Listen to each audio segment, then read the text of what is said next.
पूरा वीडियो देखने के बाद आपको इन सारे क्वेश्चंस के आंसर मिल जाएंगे, तो प्लीज़ आप इस पूरे वीडियो को देखिए।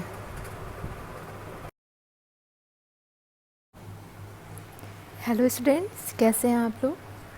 आज मैं जो टॉपिक डिस्कस करूंगी वो टॉपिक है बायो अवेलेबिलिटी। ठीक है, ये आपकी 4th यूनिट का टॉपिक है और पूरा टॉपिक है आपका bioavailability and the factors affecting bioavailability. So आज हम डिस्क्राइब करेंगे कि बायो अवेलेबिलिटी क्या होती है और कौन कौन से फैक्टर्स होते हैं जो बायो अवेलेबिलिटी को अफेक्ट कर सकते हैं। तो सबसे पहले हम टर्म पे आते हैं। So what is the bio availability. यहाँ पे आपका बायो है एंड अवेलेबिलिटी है। बायो मीन्स क्या होता है, आपकी बॉडी, ठीक है, एंड अवेलेबिलिटी मतलब होता है उपलब्ध होना, आपकी बॉडी में कितना उपलब्ध हो रहा है। बट यहाँ पे क्या है कि हम सिर्फ अमाउंट नहीं लेते हैं, हम क्या होता है रेट भी लेते हैं। यानी कि बायो अवेलेबिलिटी का क्या मतलब है कि the rate and extent of the drug that reaches to your systemic circulation. ठीक है, तो मतलब इसका क्या हुआ कि द रेट यानी कि स्पीड, किस स्पीड से, एंड द एक्सटेंट की मीनिंग होती है कि अमाउंट। ठीक है, किस रेट और किस एक्सटेंट से, किस अमाउंट से वो ड्रग आपकी सिस्टमिक सर्कुलेशन यानी ब्लड में पहुंच रही है, उसको हम क्या कहते हैं, बायो अवेलेबिलिटी कहते हैं।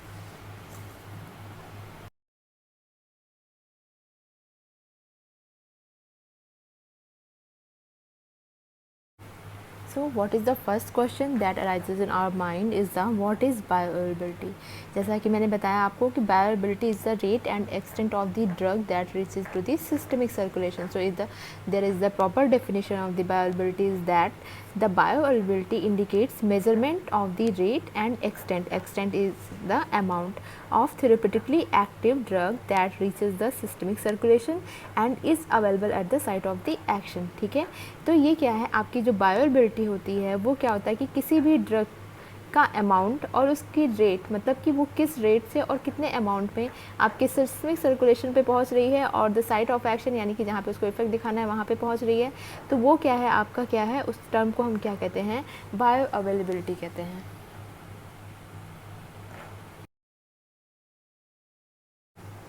So next question is the what are the factors affecting bioavailability. यानी वो कौन कौन से फैक्टर्स हैं जो बायो अवेलेबिलिटी को अफेक्ट कर सकते हैं। ठीक है, बायो अवेलेबिलिटी को बढ़ा सकते हैं, घटा सकते हैं। यानी कि वो कौन से, आपको यहाँ पे क्या पढ़ना है कि वो कौन से फैक्टर हैं जो कि ड्रग की रेट और अमाउंट को सिस्टमिक सर्कुलेशन पे पहुंचने में उसके रेट को या अमाउंट को बढ़ा भी सकते हैं, घटा भी सकते हैं। तो वो क्या है, फैक्टर्स को हमें क्या करना है, यहाँ पे स्टडी करना है। So there are 2 factors which affects the bioavailability. तो वो 2 फैक्टर्स कौन से हैं, first factor is the pharmaceutical factor and second factor is the pharmacological factor. ठीक है, तो आज हम क्या डिस्कस करेंगे, आज हम डिस्कस करेंगे फार्मास्यूटिकल फैक्टर्स के बारे में। तो फार्मास्यूटिकल फैक्टर्स में आपके डिफरेंट फैक्टर्स होते हैं such as the particle size, surface area, ionisation points and excipients, they are all included in the pharmaceutical factors। So now I am going to discuss about the pharmaceutical factors। तो student अब हम बातें करते हैं किसके बारे में, pharmaceutical factors के बारे में। फार्मास्यूटिकल का क्या मतलब होता है, फार्मास्यूटिकल टर्म जहाँ भी आता है यानी कि ये टर्म आपका किससे रिलेटेड है, मेडिसिन से रिलेटेड है। ठीक है, ये टर्म आपका किससे रिलेटेड होता है, मेडिसिन से रिलेटेड होता है या फिर ड्रग से रिलेटेड होता है। और ये ड्रग की प्रिपरेशन से मोस्टली, मतलब ये किससे रिलेटेड होता है, ड्रग की प्रिपरेशन से। ठीक है, तो ये फार्मास्यूटिकल का मतलब क्या हुआ कि वो फैक्टर्स जो आपको ड्रग जब आप बनाते हैं तो वो वहाँ पे कौन कौन से फैक्टर्स इन्वॉल्व होते हैं, कौन कौन से पॉइंट्स होते हैं जो माइंड में रख के बनाते हैं। तो वो क्या है कि उनकी सारे मतलब सारी प्रिपरेशन से, मेडिसिन की प्रिपरेशन से रिलेटेड जितने भी फैक्टर्स होते हैं वो आपके किस में आते हैं, फार्मास्यूटिकल फैक्टर्स में।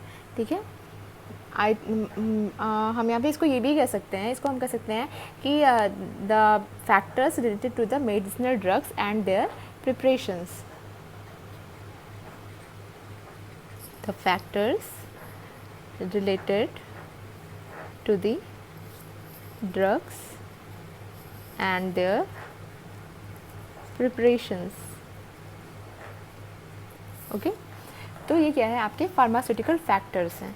तो ये फैक्टर्स बताने से पहले मैं आपको कुछ पॉइंट्स क्लियर करना चाहती हूँ कि आपके कुछ वो होते हैं, प्रोसेस होते हैं ड्रग जब आपकी बॉडी में जाता है, तो जैसे कि डिसइंटीग्रेशन, डिसोल्यूशन, एब्जॉर्प्शन, तो ये प्रोसेस क्या होते हैं इसको मैं आपको अभी बताऊंगी, जिससे आपको क्या होगा कि बायो अवेलेबिलिटी को समझने में और उसके फैक्टर्स को समझने में आसानी होगी।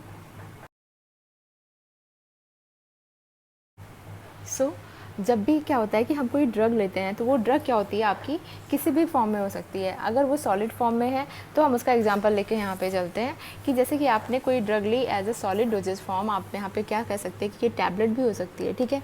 तो जब भी आप ड्रग को लेते हैं तो वो ड्रग सबसे पहले क्या होती है, ब्रेक डाउन होती है। ब्रेक डाउन होती है स्मॉल पार्टिकल्स में। आपको पता है कि जो टैबलेट्स हैं वो क्या हैं कि ग्रेन्यूल्स से मिलकर बनी होती हैं, ठीक है। तो वो ग्रेन्यूल्स पहले क्या होता है कि जब भी आप ड्रग लोगे वो ब्रेक होगी, उसके ग्रैन्यूल्स में डिफरेंट जो आपके उसके ग्रैन्यूल्स हैं वो ब्रेक होंगे, ठीक है। तो वो यानी कि ड्रग किस में कन्वर्ट हो रही है, स्मॉल पार्टिकल में कन्वर्ट हो रही है। तो ये जो आपका फर्स्ट स्टेप है इसको हम क्या कहते हैं, disintegration, okay. Second step is the drug in small particle goes to the drug in solution, यानी कि जो आपका जो भी आपकी ड्रग थी जो स्मॉल पार्टिकल में कन्वर्ट हुई वो क्या है, आप क्या जाएगी, सोल्यूशन में जाएगी, ठीक है। सोल्यूशन में जाने की प्रोसेस को हम क्या कहते हैं, डिसोल्यूशन, ठीक है। इसके बाद क्या है, ये सोल्यूशन से आपकी ड्रग आपकी बॉडी में जाती है, जिसको हम क्या कहते हैं, एब्जॉर्प्शन कहते हैं। तो आपको यहाँ पे ये 3 प्रोसेस समझने होंगे कि पहले जब भी आप कोई ड्रग लेते हो एज अ सॉलिड वो डिसइंटीग्रेट होती है। डिसइंटीग्रेट का मतलब क्या है कि वो स्मॉल पार्टिकल्स में ब्रेक होती है, ठीक है। तो ड्रग जो आपकी स्मॉल पार्टिकल में ब्रेक होती है उसको हम डिसइंटीग्रेशन प्रोसेस कहते हैं, यानी the break down of the solid particle into the small particle is called the disintegration.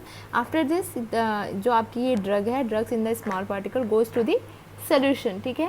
तो ये आपका प्रोसेस क्या कहलाता है, डिसोल्यूशन। एंड डिसोल्यूशन के बाद ये क्या होती है, ये ड्रग आपकी बॉडी तक पहुंचती है, जिसको हम कहते हैं एब्जॉर्प्शन, ठीक है। तो यहाँ पे क्या है कि आपको पता है कि डिफरेंट आपके सॉलिड डोजेस फॉर्म होते हैं, सॉलिड, लिक्विड, सेमी सॉलिड। तो उनके डोजेस फॉर्म क्या, जो भी डोजेस फॉर्म होते हैं वो बायो अवेलेबिलिटी को बहुत ही अफेक्ट करते हैं, ठीक है। तो जैसे कि आपका टैबलेट है, ठीक है, टैबलेट और कोटेड टैबलेट 2 होते हैं, ठीक है। तो जो आपका टैबलेट होता है, ठीक है, उसकी bioavailability as compare to coated tablet ज़्यादा होती है। बट अगर आप कैप्सूल और टैबलेट को कंपेयर करेंगे तो कैप्सूल की बायोअवेलेबिलिटी ज़्यादा होती है। कैप्सूल की बायोअवेलेबिलिटी क्यों ज़्यादा होती है, क्योंकि कैप्सूल के अंदर जो है जो पार्टिकल्स हैं वो ग्रेन्यूल्स जो छोटे छोटे होते हैं वो ऑलरेडी ब्रेक्ड होते हैं, मतलब ऑलरेडी ब्रोकन पार्ट होते हैं वो उनके, ठीक है। तो उनको पहले उनके ऊपर बॉडी को कोई एनर्जी नहीं लगानी पड़ती ब्रेक करने के लिए, और वो ईजिली जो है डिज़ोल्व हो जाते हैं, डिजोल्यूशन प्रोसेस में चले जाते हैं। तो यानी कि टैबलेट से ज़्यादा बायोअवेलेबिलिटी किसकी होती है, कैप्सूल्स की होती है। अब हम कैप्सूल और सस्पेंशन की बात करें तो सस्पेंशन में क्या है कि सस्पेंशन में आपके जो पार्टिकल्स हैं वो लिक्विड डोजेज फॉर्म में, ठीक है। यानी कि वो पहले से ही डिजॉल्व है, उनको ज़्यादा डिजोल्यूशन में उनको ज़्यादा एनर्जी की इन्वॉल्वमेंट की ज़रूरत नहीं है। तो यानी कि कैप्सूल और सस्पेंशन में आपकी बायोअवेलेबिलिटी किसकी ज़्यादा होगी, सस्पेंशन की। उसके बाद हम आता है सोल्यूशन यानी कि डिफरेंट जो सिरप हो रहे हैं आपके वो सस्पेंशन के साथ नहीं, मतलब जो आपके सिंपल सिरप और पूरा सोल्यूशन में सिरप आते हैं, तो उन सिरप को अगर हम सस्पेंशन के साथ कंपेयर कर रहे हैं तो फिर वो सिरप आपके वो सोल्यूशन आपके ज़्यादा बायोअवेलेबल होते हैं एज़ कंपेयर टू सस्पेंशन।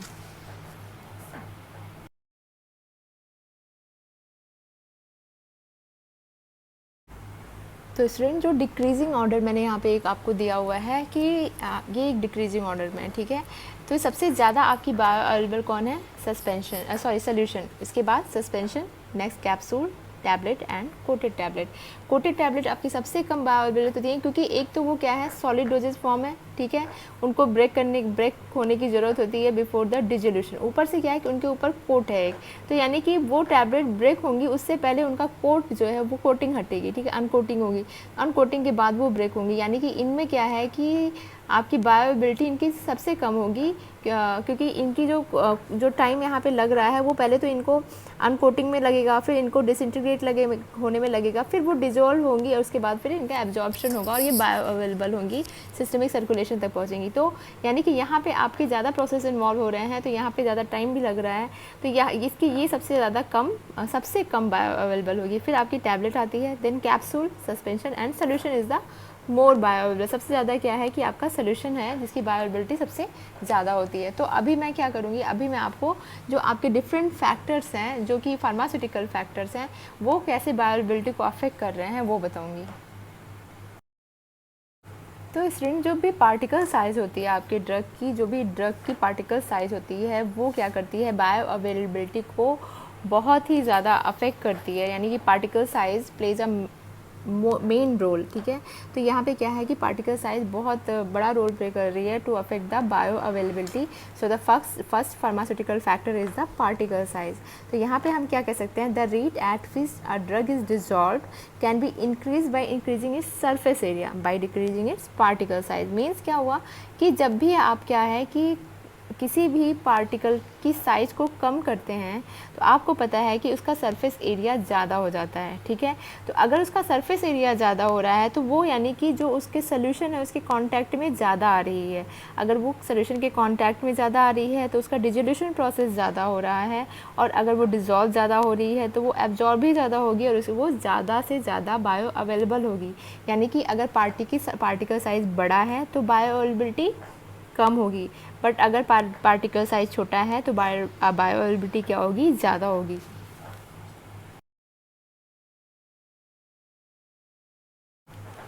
तो स्टूडेंट मैंने यहाँ पे एक फ्लो चार्ट के थ्रू आपको समझाने की कोशिश करी है। आई होप कि आपको समझ आएगा। सबसे पहले क्या है कि पार्टिकल साइज़ अगर डिक्रीज़ है, अगर हम पार्टिकल साइज़ को डिक्रीज़ करते हैं तो क्या है कि उसका सरफेस एरिया बढ़ेगा, ठीक है। सरफेस एरिया बढ़ेगा तो उसका डिजोल्यूशन रेट भी ज़्यादा होगा, वो ज़्यादा से ज़्यादा डिजॉल्व होगी। अगर कोई ड्रग आपकी ज़्यादा से ज़्यादा डिजॉल्व हो रही है तो उसका एब्जॉर्प्शन भी बढ़ेगा, एंड ओवरऑल जो bioavailability also will be increases. तो यहाँ पे क्या हो रहा है कि जब भी आप पार्टिकल साइज़, यानी कि आप यहाँ पे ये कह सकते हो कि दे आर इन्वर्सली प्रोपोर्शनल। अगर पार्टिकल साइज़ आपकी कम है तो आपका क्या है कि बायोअवेलेबिलिटी ज़्यादा होगी। अगर पार्टिकल साइज़ आपकी ज़्यादा है, बड़ी है, तो क्या होगी, बायोअवेलेबिलिटी यहाँ पे इसकी कम होगी। So this is the first factor which affects the bioavailability. First pharmaceutical factor is the particle size. So second pharmaceutical factor which affects the bioavailability is the crystal form. आपको पता है कि जो भी आपके सॉलिड्स होते हैं इनके दो फॉर्म होते हैं, ठीक है। एक क्रिस्टलाइन फॉर्म और एक एमॉर्फस फॉर्म। तो आपकी जो फॉर्म होते हैं सॉलिड्स के वो भी क्या करते हैं, बायोअवेलेबिलिटी को अफेक्ट करते हैं। क्योंकि आपको इन दोनों में डिफरेंस पता होना चाहिए कि what is the crystalline form and what is the amorphous form. Amorphous form में क्या होता है कि जो भी आपके सॉलिड पार्टिकल्स हैं वो जब एक दूसरे के साथ अटैच होते हैं तो वो रैंडमली अटैच होते हैं, ठीक है। उनके बीच में क्या है कि कोई प्रॉपर अरेंजमेंट नहीं होता, प्रॉपर लैटिस का फॉर्मेशन नहीं होता है। और जो आपके क्रिस्टलाइन फॉर्म होते हैं यानी क्रिस्टल फॉर्म होते हैं वो क्या होते हैं कि ऑर्डर्ड होते हैं, ठीक है। एक प्रॉपर लैटिस में एक सारे पार्टिकल एक दूसरे से अरेंज होते हैं। तो ये क्या है कि इन दोनों में ये डिफरेंस होता है, और ये डिफरेंस क्या करता है, आपकी बायो अवेलेबिलिटी को बहुत ही ज़्यादा अफेक्ट करता है।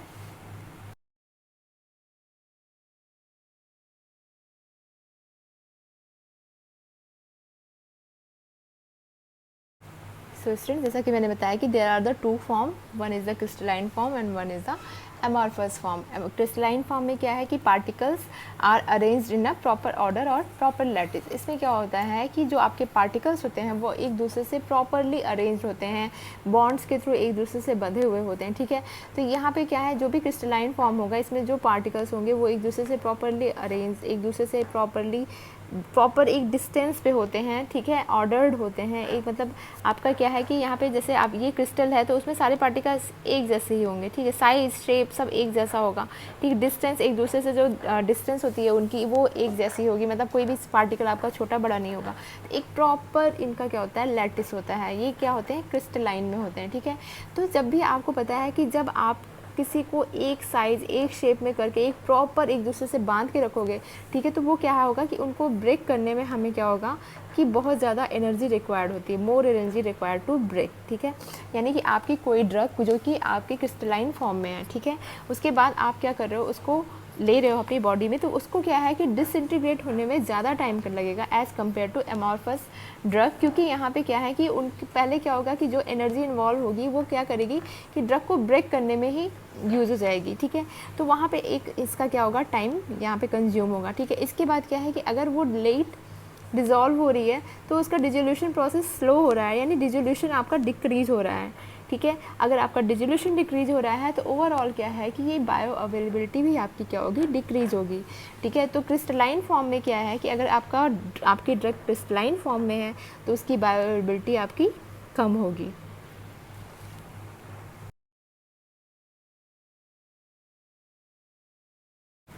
So the next form is the amorphous form. Amorphous form की जो बायोअवेलेबिलिटी होती है वो क्यों ज़्यादा होती है as compare to crystalline form, क्योंकि जो आपके एमॉर्फस फॉर्म में जो भी पार्टिकल्स होते हैं वो रैंडमली अरेंज होते हैं, ठीक है। एक प्रॉपर वो डिस्टेंस पे एक प्रॉपर शेप साइज़ में नहीं होते हैं, वो रैंडमली अरेंज होते हैं, ठीक है, without a clearly defined shape. तो इससे क्या होता है कि उनको जो है ब्रेक करने में हमें लेस एनर्जी की रिक्वायरमेंट होती है, ठीक है। तो जब आपको किसी भी चीज़ को ब्रेक करने में लेस एनर्जी, यानी कि वहाँ पे उसका टाइम कम कंज्यूम हो रहा है, तो डिजोल्यूशन रेट यहाँ पे उसका बढ़ रहा है और ओवरऑल क्या है कि बायो अवेलेबिलिटी भी बढ़ रही है। तो क्या है कि मैंने यहाँ पे डिस्कस किया था क्रिस्टल फॉर्म कैसे अफेक्ट करता है बायो अवेलेबिलिटी पे। तो आपको मैंने बता दिया कि 2 फॉर्म होते हैं ड्रग के, crystalline form, amorphous form. Crystalline form में क्या होता है कि ड्रग्स प्रॉपरली जो पार्टिकल्स होते हैं वो प्रॉपरली अरेंज होते हैं, बट एमॉर्फस फॉर्म में वो प्रॉपरली अरेंज नहीं होते हैं। तो जब आपकी कोई भी ड्रग प्रॉपरली अरेंज, कोई भी particles with in a drug properly arrange है तो उनको ब्रेक करने में एनर्जी की रिक्वायरमेंट ज़्यादा होती है। अगर एनर्जी की रिक्वायरमेंट ज़्यादा है तो डिजोल्यूशन प्रोसेस आपका यानी कि लेट में हो रहा है, तो इसकी बायोअवेलेबिलिटी भी आपकी डिक्रीज होगी। But in the case of amorphous, क्योंकि यहाँ पे सारे पार्टिकल्स रैंडमली अरेंज्ड हैं, कोई प्रॉपर शेप साइज़ नहीं है, तो यहाँ पे क्या है कि इसको ब्रेक करने में क्या होगी, लेस एनर्जी की रिक्वायरमेंट होगी। तो डिजोल्यूशन प्रोसेस ऑटोमेटिक यहाँ पे क्या हो रहा है, इंक्रीज़ हो रहा है। तो अगर डिजोल्यूशन किसी ड्रग का इंक्रीज़ हो रहा है तो बायो अवेलेबिलिटी भी ओवरऑल इंक्रीज़ होगी। सो मैंने अभी तक आपको 2 फैक्टर्स, फार्मास्यूटिकल फैक्टर्स आपको डिस्क्राइब किए हैं जो कि बायो अवेलेबिलिटी को अफेक्ट करते हैं। First is the particle size and second is the crystal form. तो इसमें जो नेक्स्ट फार्मास्यूटिकल फैक्टर है जो आपकी क्या कर रहा है कि अवेलेबिलिटी को अफेक्ट कर रहा है, is the water of hydration और द हाइड्रेट्स। हाइड्रेट्स क्या होते हैं? हाइड्रेट्स वो ड्रग्स होती हैं, आप ये कह सकते हो वो पार्टिकल्स होते हैं, वो क्रिस्टलाइन पार्टिकल्स होते हैं जिसमें क्रिस्टल्स क्या है, वाटर से मिलकर बने होते हैं, ठीक है। वाटर क्या है, उनके अंदर इनकॉर्पोरेट होता है, उनके अंदर फिल रहता है वाटर। तो वो क्रिस्टल्स आपके जिनके अंदर वाटर फिल होता है वो क्या कहते हैं, हाइड्रेट्स कहलाते हैं। तो उनका क्या है कि आपको वो भी आपकी बायो अवेलेबिलिटी को अफेक्ट करेंगे। तो वो कैसे अफेक्ट करते हैं कि जब आपको पता है कि आपकी एक सॉलिड डोजेज फॉर्म है जिसमें क्या है क्रिस्टल, जिसमें वाटर नहीं है, ठीक है। तो अगर वो वाटर उसके अंदर नहीं है और वो उसको क्या होगा कि जब वाटर मिलेगा तो वो बहुत ही ज़्यादा स्पीड से क्या करेगा, उसको अपनी तरफ लेगा। यानी आपको पता है कि higher concentration to lower concentration movement होता है। तो यहाँ पे क्या हो रहा है कि उसके अंदर उसके अंदर वाटर की कंसनट्रेशन कम है, तो वो उसको जैसे ही बॉडी का फ्लूइड मिलता है, बॉडी का वो मिलेगा, और तो वो क्या होगा, डिजॉल्व होने के लिए ज़्यादा से ज़्यादा वाटर लेके ईजिली डिजॉल्व हो जाएगा। जैसे कि आप समझते हो कि टैबलेट को आप यहाँ पे ले सकते हो, but in case of hydrates, in case of those crystal which contains the water, तो यानी कि उसमें क्या हो रहा है कि उनके पास ऑलरेडी वाटर है, ठीक है। तो जब वो क्या करेंगे, हमारी बॉडी में जाएंगे, तो जब उनको वाटर वहाँ पे मिलेगा, फ्लूइड मिलेगा, तो वो क्या करेंगे कि उनके अंदर वो उतनी टेंडेंसी नहीं होगी as compare to that solid which don't have the water. तो वो क्या करते हैं कि उतनी, मतलब आप कह सकते हैं उतनी फास्टली वो डिज़ोल्व नहीं होते, उतनी फास्टली वो वाटर को बॉडी वाटर या बॉडी फ्लूइड्स को अपनी तरफ अट्रैक्ट नहीं करते, और वो क्या है, इससे क्या होगा कि उनका डिजोल्यूशन रेट क्या होता है, डिक्रीज़ होता है।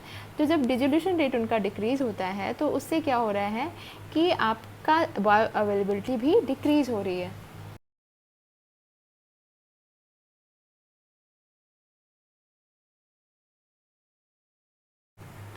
So how the hydrates affects the bioavailability? So we can explain that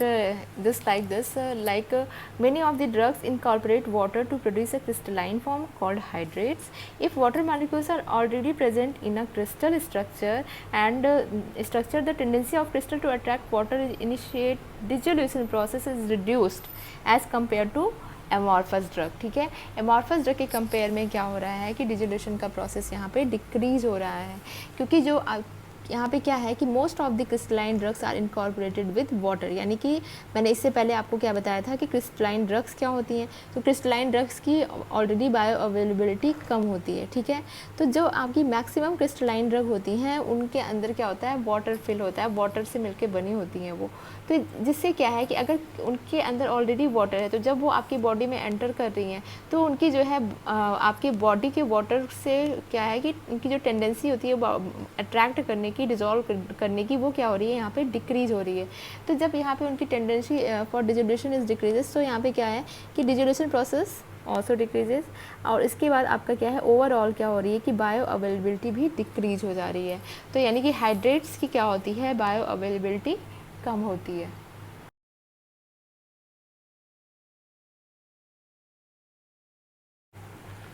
next factor which affects the bioavailability is the nature of excipients. Okay, so nature of the excipients, हम यहाँ पे ये नहीं कह सकते कि अगर आप किसी भी ड्रग में एक्सिपिएंट ऐड कर रहे हो तो वो बायोअवेलेबिलिटी इंक्रीज़ कर देगा या डिक्रीज़ कर देगा। ये एक्सिपिएंट के नेचर पे डिपेंड करता है कि वो किस टाइप का एक्सिपिएंट है। एक्सिपिएंट आपको पता है क्या होते हैं कि एक्सिपिएंट आपको क्या है कि कोई भी फार्माकोलॉजिकली इनर्ट सब्सटेंस होते हैं जो कि आपको एज अ फिलिंग मटेरियल आप क्या करते हैं, आप उसमें किसी भी ड्रग में ऐड करते हैं, ठीक है। तो एक्सिपिएंट्स को के नेचर पे डिपेंड करता है कि वो बायोअवेलेबिलिटी इंक्रीज़ कर रहे हैं या डिक्रीज़ कर रहे हैं। अगर आपका कोई वेटिंग एजेंट है, वेटिंग एजेंट यानी कि उसमें वाटर है, वो क्या कर रहा है कि वो बायोअवेलेबिलिटी को क्या करेगा, डिक्रीज़ करेगा। उसी तरह से डिफरेंट एजेंट्स के क्या हैं, डिफरेंट वो होते हैं जिससे वो क्या कर रहे हैं, उनके जो नेचर है वो क्या कर रहे हैं कि बायोअवेलेबिलिटी के अकॉर्डिंग वेरी कर रहे हैं कि कुछ एजेंट डालने से बायोअवेलेबिलिटी आपकी बढ़ सकती है, कुछ एजेंट्स डालने से आपकी बायोअवेलेबिलिटी घट सकती है। So this is the nature of the excipients which affects the bioavailability.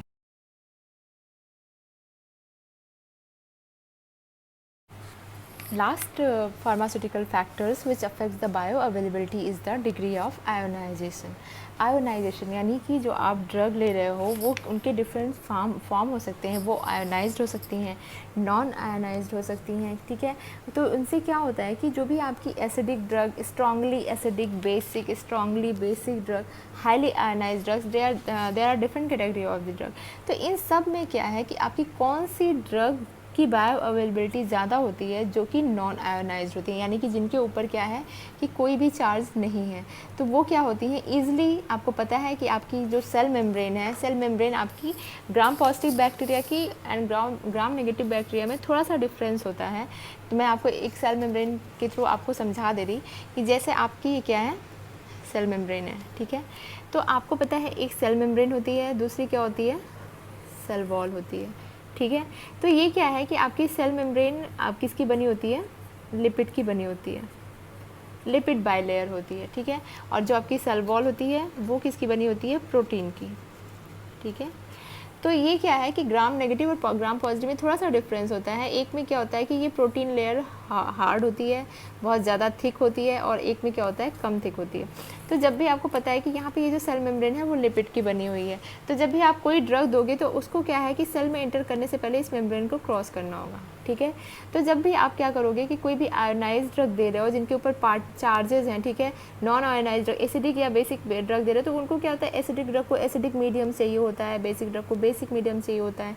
और आयोनाइज्ड को क्या है कि जिनके ऊपर चार्जेस हैं वो क्या करते हैं कि वो ईजिली इसको क्रॉस नहीं कर पाते इस मेम्ब्रेन को, ये लिपिड की बनी होती है। यानी कि यहाँ पे वो ड्रग्स ईजिली क्रॉस करेंगी जिनके ऊपर कोई भी चार्ज नहीं होगा, लिपिड सॉल्युबल्स होती हैं, लिपिड उनका जो नेचर होता है वो लाइपोफिलिक होना चाहिए।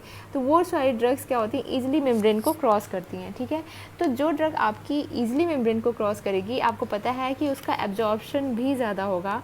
तो अब जब वो एब्जॉर्प्शन उसका ज़्यादा होगा तो उस ड्रग की बायो अवेलेबिलिटी भी ज़्यादा होगी। तो as compare to acidic, strongly acidic, strongly basic, highly ionized drug, the non-ionized drug crosses the crosses the cell membrane very easily. That's why this shows the better absorption and overall the bioavailability also increases. तो यहाँ पे क्या हो रहा है कि ionisation का ये इफेक्ट पड़ता है कि आयोनाइज्ड ड्रग आपकी उनकी बायोअवेलेबिलिटी कम होती है, और जो नॉन आयोनाइज्ड ड्रग होती हैं उनकी बायोअवेलेबिलिटी ज़्यादा होती है। तो स्टूडेंट, आज का जो हमारा टॉपिक था वो bioavailability and factor affecting bioavailability था, जो कि आपकी सिलेबस में आपको पता है कौन सी यूनिट में प्रेजेंट है। अब मुझे ये ना बताना पड़े कि आपके पास सिलेबस नहीं है, ठीक है, ऐसा मत करिएगा आप लोग। सिलेबस आपके पास है, आप चेक करिए कि मैं किस टॉपिक से, किस यूनिट से मैं टॉपिक पढ़ा रही हूँ, तो उसके अकॉर्डिंग आप अपना प्रिपरेशन करते रहिए। मुझे ऐसा पता चला है कि बहुत लोगों के पास सिलेबस भी नहीं है, that's why I am telling this. तो आपको क्या है कि सिलेबस के अकॉर्डिंग ये आपकी 4th यूनिट में आता है ये topic, bioavailability and factors affecting bioavailability. तो ये मैंने बहुत ही इजी वे में आपको समझाने की कोशिश करी है, और इस वीडियो की स्टार्टिंग में मैंने कुछ क्वेश्चंस दिए हुए हैं, ठीक है। तो उस क्वेश्चंस को आपको ध्यान से पढ़ेगा, इस वीडियो को देखने के बाद उस सारे क्वेश्चंस के आपको आंसर मिल जाएंगे, और वो सारे क्वेश्चन आपके एग्जाम में भी आ सकते हैं। तो this is all about the bioavailability and factor affecting the bioavailability. तो मैं उम्मीद करती हूँ आपको ये समझ आया होगा। Thank you. Student, this is only about the pharmaceutical factors which affects the bioavailability, not the pharmacological factors. So this is the part 1. Part 1 यानी कि मैंने इस वीडियो में सिर्फ फार्मास्यूटिकल फैक्टर डिस्कस किया है, फार्माकोलॉजिकल फैक्टर डिस्कस नहीं किया है। तो मैं उसको आपको नेक्स्ट वीडियो में डिस्कस करूँगी, क्योंकि ये ज़्यादा ब्रॉड हो जाता अगर मैं दोनों को एक साथ डिस्कस करती, तो आपको समझने में भी परेशानी आती। दैट्स वाई मैंने सेपरेट वीडियो बनाया। तो फर्स्ट वीडियो आपका क्या है, bioavailability. First part of the video is the pharmaceutical factors, और सेकेंड पार्ट मैं आपको दूंगी जो कि आपका होगा फार्माकोलॉजिकल फैक्टर का। Thank you.